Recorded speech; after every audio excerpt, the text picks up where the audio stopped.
Hi, everyone. I'm Carly. And I'm Sophia. And this is Away She Goes, a podcast from girls who travel. Each episode will help you feed your wanderlust with travel tips, stories, inspiration, and more.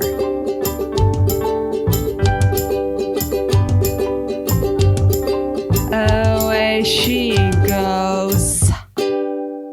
Hello, dear listener. Just a quick heads up before we dive into the episode. This is post-editing Sophia. We've just learned that the Women's Travel Fest 2025 has been postponed and is now effectively the Women's Travel Fest 2026. But enjoy the episode nonetheless. Hi, everybody, and welcome back to another episode of Away She Goes. Today, I am joined by Alex, who is the founder of Travel Fashion Girl and of Women's Travel Fest. So we're going to talk about both of those things today. Alex, thank you for coming on. Thank you so much, Carly, for having me. I'm excited to be here today. So before we get into all of these things that you do, will you just tell our listeners just kind of a little bit about yourself in general? Well, I'm originally from LA. I used to work in the fashion industry, and in 2008, I left my corporate job, a job that I really loved, to travel the world for 3 months. 3 months turned into almost a decade of full-time travel. And I started my business, Travel Fashion Girl, in 2012, sort of as a passion project, and it just transformed into this massive business. So, well, that's a little bit about me. It's interesting. You know, I was, as you were saying, like, I left my corporate job. I was waiting for you to say that I hated, that sucked the life out of me. And then you said you liked it. And I was like, wait a minute. Okay, that's so tell us a little bit about that. So you, even though you liked the job, you wanted to kind of take an extended break. Yeah, I do always like mentioning that because so many people don't like their corporate job, and that's just not where I was at. Like, it was totally aligned with my career goals. I was always really career focused, and my plan was to kind of become the VP or I wasn't thinking president, but like the VP of a corporation in the fashion industry, start my own retail stores, all that stuff. And 2008 happened and the US went into a recession. They pushed me out of their job, out of my position. And I was just like, basically like totally heartbroken the way that it was going. Instead of getting promoted, they were demoting me essentially. Yep. So I got another opportunity to have a new job. And I just told them that was going to take 3 months off, that I could start in April if they wanted. In January, I set off on 3 months. It took 3 months to travel in between jobs. Okay. Interesting. So let's talk about Travel Fashion Girl first. You said that was kind of started out as like a passion project, kind of grew into something more. So how did that come to be? How did you really come to decide, hey, I'm going to start this and I'm going to run with it?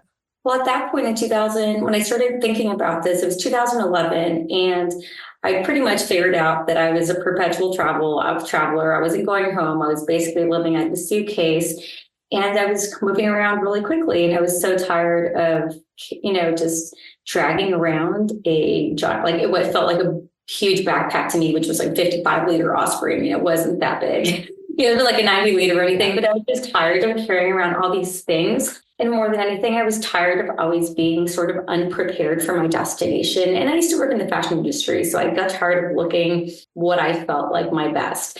So as I started talking to other travelers on the road at hostels and like cafes and backpacker cafes or whatever, I found out that other female travelers had the same issue, that they had packed the wrong things, that they changed themselves for travel. And I realized that I needed to get the word out there and sort of help other future travelers that weren't as experienced, like, hey, you don't need to pack these things. You don't need to dress this way. This is all you need. And I sort of felt this, like, I don't know, like this gut wrenching need to get the word out there. I'm like, I have to tell them. Like, oh my God, it's not that serious. It's packing. But I really felt like telling them. Like, so I set off like in a year. I was researching it for a year, and August 2012, I just launched it and like was kind of talking to people. Like, I was spending hours and hours on Twitter at the time. I was like totally obsessed with this, working on this like 6 days a week in this like co-working, co-living situation in Koh Samui, which was not really a thing back then, but it was sort of a thing that we were doing. And it I started getting a really good response online, and it was really cool, and having these conversations. And all of a sudden I was creating 5 to 7 pieces of content a week, and people wanted more, and there was more questions, and just one thing led to another. In the first year, we had 100,000 monthly visitors.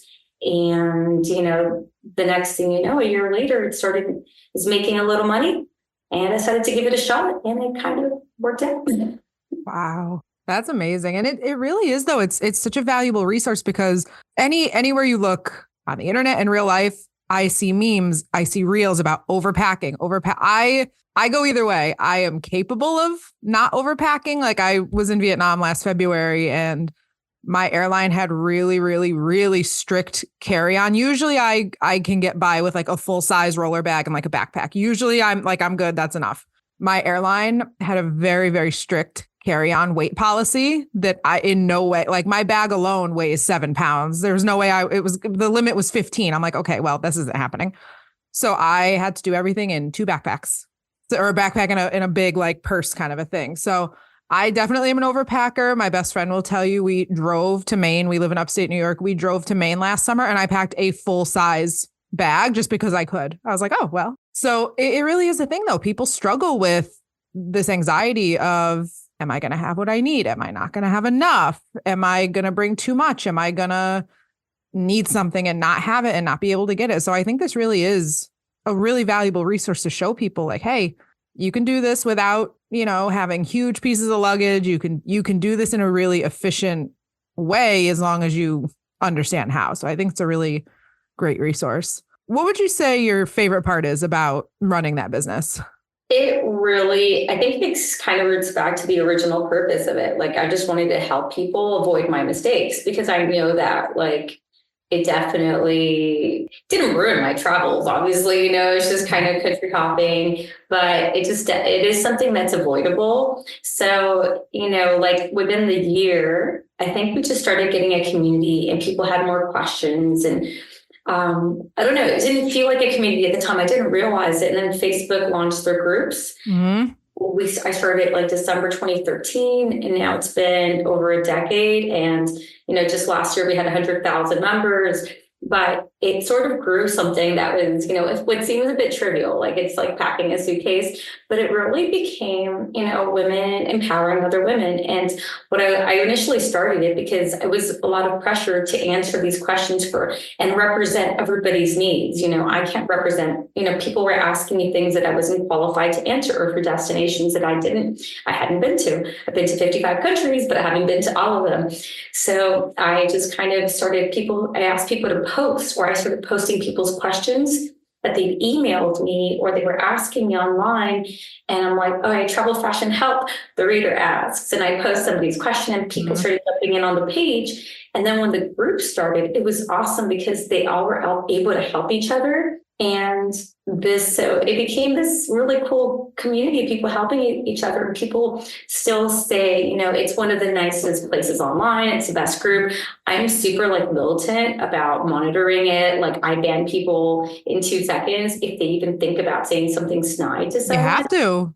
I'm super militant about it. I don't care. And I've learned over the years, the one person I protected because she'd been a fan or a follower for so many years, but she was not, people left because of her. And then one day I realized, she was almost very rude and dismissive of me or Travel Fashion Girl, the brand. So I'm like, what, ban. And then once that happened, I realized one person can ruin everybody's experience. I got really strict. So creating this sort of space, supportive space, empowering space, a positive space, it really has turned into, I continue it because it's the people. I love still helping the people. The fact that I've been able to make a very successful business out of it for me is really, it's a bonus. It's never been about seeing what other people are doing. It's just I'm going to be 5 figures, 7 figures, whatever, 8 figures. That's been a result of it, but not 8 figures. I'm like, that'd be super cool. But, the success has been a sort of an organic result of it. And I feel really good about that. That feels good to me. So I can help people with what I initially wanted to do, yet make a business out of it. So that's my very long answer to That's okay. That's okay. Well, and you have to be Girls Who Travel. We try to be the same way. I personally do not moderate our Facebook group. We have a whole team. There's, 25-ish of us. A handful of people do the moderating. I do not. I do podcasts, I do group trips, I do other things, but they too are very, very, very careful about one, who they let into the group to begin with. You have to answer a bunch of questions to get in, that kind of thing. And then, yeah, as soon as somebody shows the slightest, if somebody's out of line, you'll get a warning if it happens, or if it's that bad, you'll get removed, and you have to do that because there's so many other groups where they're not as careful. And it's a dumpster fire in some of these groups. Some of the comments, I'm in another group, and I'm like, oh my God, like, you would never see that in Girls Who Travel, or if you did, it would be gone, instantly. So it's really great that you're like that, because people need that space. People need that positive space where they can go and they can answer a question or ask a question and not feel some type of way for asking that question. I think one of the things that I've never said this out loud, but not out loud, but, publicly, but one of the things that always really was a pet peeve of mine, even as I was in the beginning of my travels, as I was meeting other travelers, they were, and then it was people that were like you meet people, you go through the spiel, like, hey, where are you from? Where are you going? Where have you been? And then it's just like, oh, I've been here and here and here. And it's just like, okay, like, cool, like, all right, cool, you're a very cool dude, but I'd kind of be like a little bit like teasing someone about it, but but I found that there was an air of superiority from travelers that were more experienced. And I know that I wasn't always an experienced traveler, and even I still mess up, as an experienced traveler, you know what I mean? So I don't feel comfortable with people that put other people down for anything. I mean, that's just like a personal, like, anywhere in the country, in the world, like, don't be that person. I just don't like it. And for people to come into this space, someone asks an innocent question, like, I've never traveled, and then to be essentially online bullied by people that should know better. You weren't always that, experienced person. So for me, that's, if you're going to be that person, and maybe you feel very happy about your successes and how well traveled you are, but the moment that you put somebody else down for not being in the same position as you, like, for me, that's a huge, like, no-go. Like, you're out of the group. Don't come to my house and disrespect my friends, essentially. Right. So it's just like, the group is my house. You don't follow my rules. Like, you wouldn't go into somebody's house and start being rude. You're polite, right? It's their space. They've created this beautiful space. They welcomed you into their home. So it's just like bam, bam, bam, bam, bam. And now we're at the point where people know. Mm-hmm. And I've had people like, you deleted my comment. I'm so sorry. I didn't mean anything by it. They'll message me. They're worried they're going to get removed. And I'm like, it's okay. Don't worry about it. If someone says something snide to you, and then you say something snide in return, like, sorry, you're partaking, you're both out. So, right. And it has to be that strict, but we barely even have to ban people nowadays, which is so cool. That's great, because they know now. Yeah. So that feels good. You know what I mean? It feels good to be able to lead, and I'm sure that, be able to lead a positive, safe space for women. Absolutely. So before we move on to Women's Travel Fest, which I'm very excited to talk about, is there anything else before we move on that you want to add about Travel Fashion Girl? I mean, I don't know. I don't know. It just, the main thing I think for me is that I think travel's been so impactful in my life. And right now, travel, one of the things that saddens me about travel is that it's getting diluted by the superficial aspect of it. And going to all of these places, it's wonderful. Like, that's super cool. It's so impressive. Like, especially in the US, half of the US, I think, still doesn't have passports. And, there's still, like, it's a huge and growing demographic of travelers.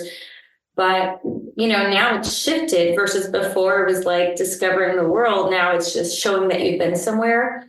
And that for me is one of the things that saddens me, because when I started traveling back in my day, it's just like cringe, but even, like, back then it was so impactful because it's just like, I didn't know. It's just like, if there was I spoke to people, it's just, there's conversations and, like, hey, I'm lost. I just showed up in like Lake Atitlan at 8 p.m. at night, ask a local, do you know where this hotel is? And, versus just relying on my phone or, that's one aspect of it. But the other aspect is showing up in Siem Reap and just having a huge photo shoot, but then not actually getting to experience just not even just the culture or the location, but also just connecting. So you have the chance to feel personally impacted by the location that's, that's really important to me. And I do encourage people, like, I'm not encouraging people on my, I know it's called Travel Fashion Girl, but it's not necessarily about fashion. It's more so about being prepared. But I do try to encourage people, like, they start posting their trip reports and their outfits while they're traveling. And I'm like, hey, can you guys post it after your trip? Like during your trip, can you focus on where you are? We don't accept trip reports during your travels. I know, like, it sounds crazy, but I want people to enjoy their travels, and I do feel like it's being lost. So there's like my public service. That's all right. I feel the same way. So I get it. So tell us about Women's Travel Fest. So obviously you in like 2011, 2012, 2013 really started Travel Fashion Girl. How did Women's Travel Fest come to be? How did that kind of all evolve from what you were already doing? So Women's Travel Fest was started by Kelly Lewis back, like, I think 2012 as well. So saw, again, something similar to me, a need for women to come together in a safe space and to inform each other and talk about travel and how much we love it. That's so exciting. Your friends at home and family may not totally get why, like, you're kind of, Vietnam, it's north to south, and the train that you took, they don't share those same experiences. So she created this space. And even though I'd gone to a lot of travel conferences throughout my travels, when I finally went to Women's Travel Fest, I think it was like 2019 for the first time, I really connected with it. It was very different. It wasn't a business conference. It was a conference for just people that love to travel. And I felt so welcome by Kelly. And at that point, I was really toying with the idea of creating Travel Fashion World, I guess, like this conference. I don't know what else to name it, but like a conference for my readers, because the community had gotten so big that I was toying with that idea. And then obviously 2020 happened. And as the world started coming together, I became more of an entrepreneur. I was just browsing through different business opportunities, and I found that Women's Travel Fest was for sale. And I messaged Kelly, and I'm like, "What are you doing? You can't sell it." And she's like, "Do you know anybody that might be interested?" And I'm like, "Yeah, me. I am." And, yeah. I mean, and I just do things without thinking a lot. Most of the time I operate. And, it was something I just couldn't see. Like, it was so special. I wanted to keep it going, continue. So, because I found, how much the community became an aspect of Travel Fashion Girl. I wanted to keep it going. I wanted to make it special. And one thing led to another, and I took over the conference. And I was also hoping it was a space for my, audience to come together and, kind of mesh both worlds. So that's how that ended. So if somebody were to attend Women's Travel Fest, what would you expect? What could a typical day look like for an attendee? Well, a typical day is very much like a typical conference, like a business conference, but instead of focused on business and you're going for your job, it's sort of fun topics and travel topics. It's really more about anything from safety, how to travel safely, or like how to save money while traveling. I had somebody to speak about how you can Airbnb your apartment or home while you're traveling to finance your travels and also experience travel in a different way. So the topics are focused on that. And also in between, one of the things that I did one of my goals now that I'm kind of the person in charge is trying to really create these connections, because what people found, like, I've made some amazing friendships during that conference, before I took it over. And the people walk away, it's not necessarily just about the knowledge they gain, like that's almost a secondary benefit, but they walk away with these relationships. They walk away with a tribe. Like, these people get me. And that in itself is inspiring. Or the people that are thinking, I'm thinking about traveling, but I don't have enough money and I just have my job.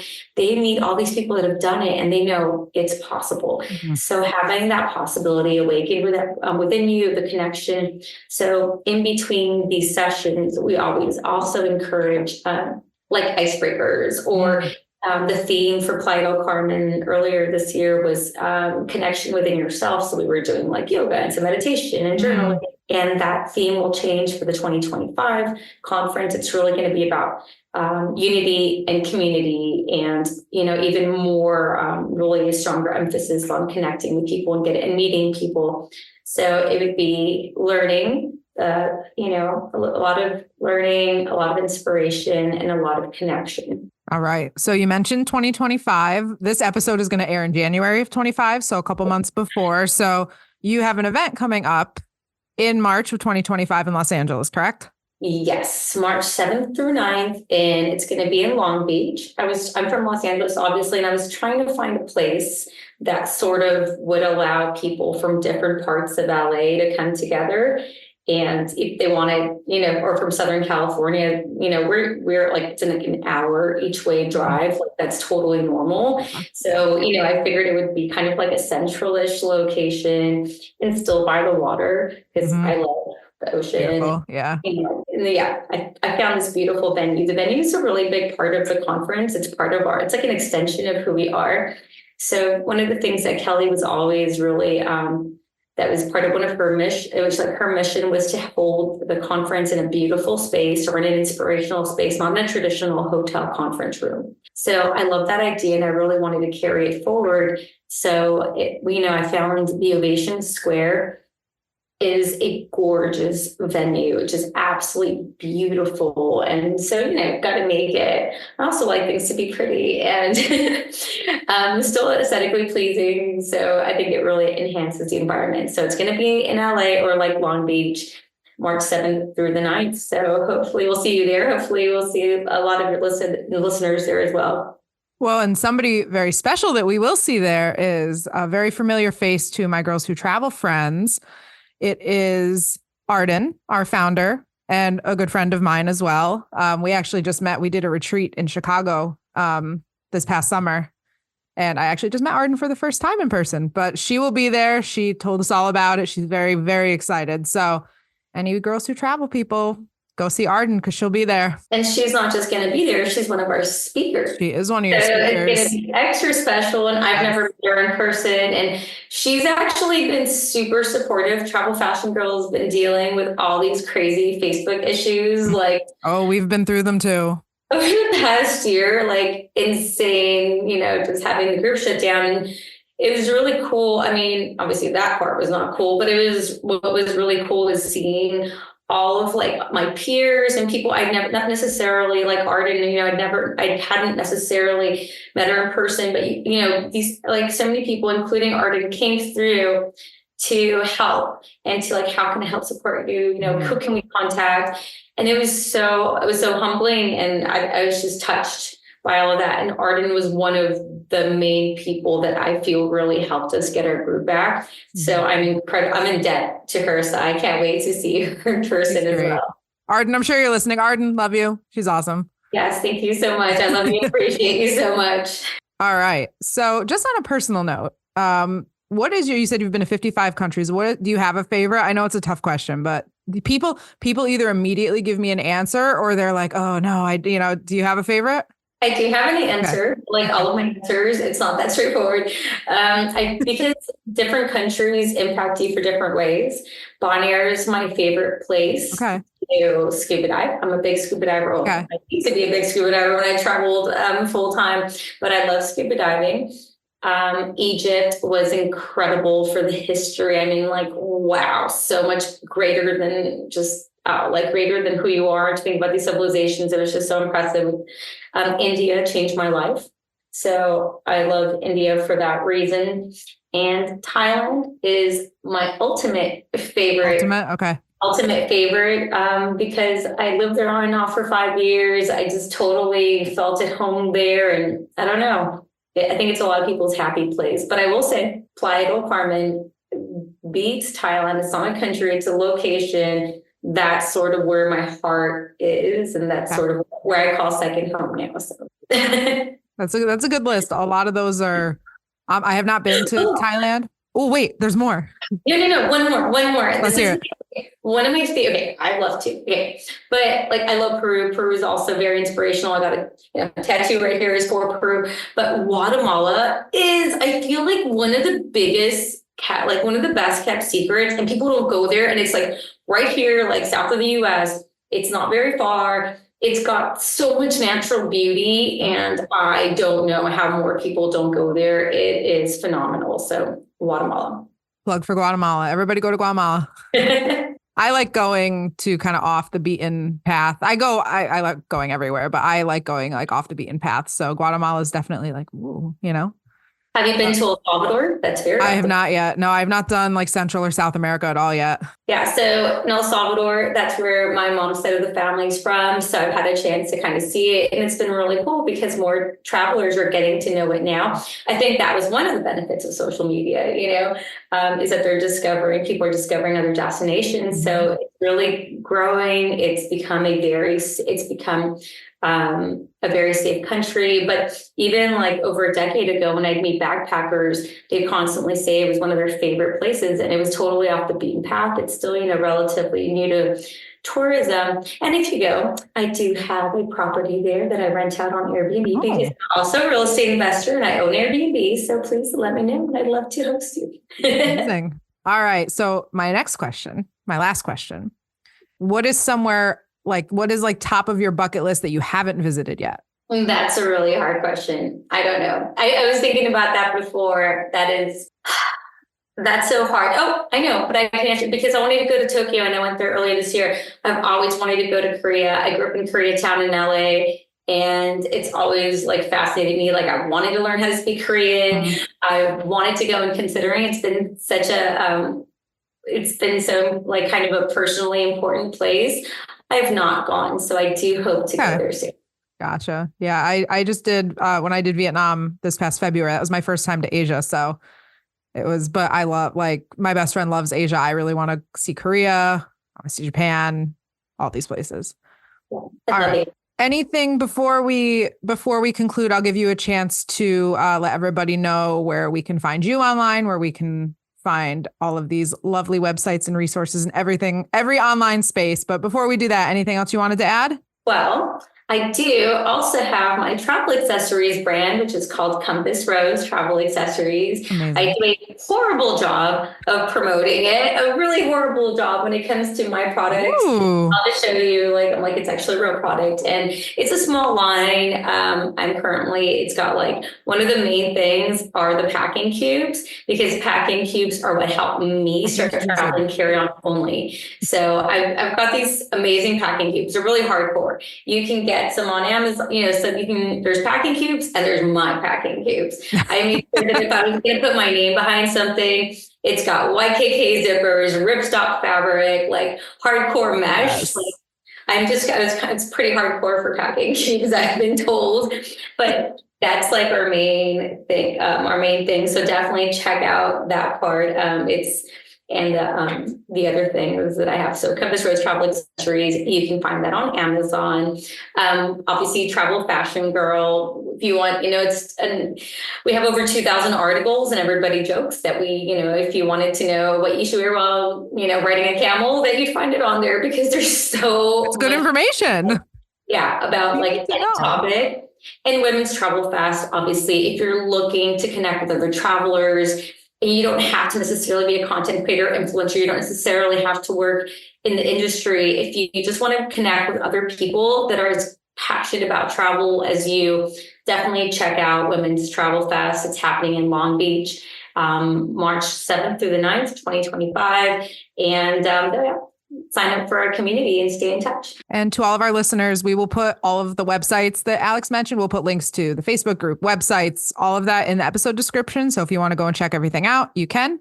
And I hope some of you get to go to Women's Travel Fest in Long Beach this year. I hope so too. I hope everybody comes and hangs out and also gets to meet Arden and hopefully Carly too. That's all for this episode. If you'd like more Away She Goes in your life, make sure to stop by girlswhotravel.org/podcast. That's where you can fill out a form if you're interested in being a guest on the show. You can also write to us at awayshegoesgwt@gmail.com, or leave us a message on our Google voicemail from any phone or computer at 1-563-503-6323. To follow our adventures, you can follow me on Instagram. I'm at Carly Sees the World. Carly is spelled Carli.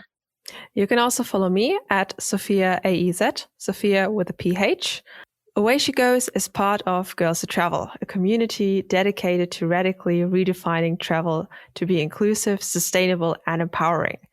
You can learn more about GWT, find travel tips and support, shop travel-themed items made by GWT members, and join our Facebook group with nearly 100,000 women all around the world at girlswhotravel.org. We can't wait to connect and explore with you. Away she goes.